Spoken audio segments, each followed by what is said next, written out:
संपूर्ण कार्यवाही बेकायदेशीर असल्याचे सांगितलं तरीही राहुल नार्वेकर यांनी अत्यंत घटनाबाह्य पद्धतीने निकाल दिला. तसाच निकाल उद्या लोकसभेत भाजपचा जर अध्यक्ष असेल तर दिला जाऊ शकतो.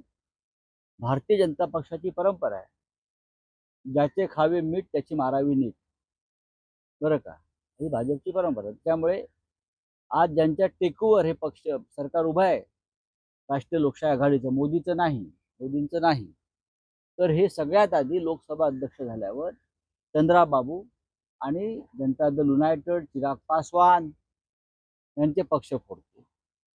आणि नक्कीच आम्ही लोकसभेत आमची ताकद दाखवू ना. चंद्राबाबू नायडूंनी जर त्यांचा उमेदवार उभा केला लोकसभेसाठी, अध्यक्षपदासाठी, तर आम्ही चर्चा करू इंडिया आघाडीमध्ये आणि चंद्राबाबू नायडू यांच्या उमेदवाराला पाठिंबा देऊ.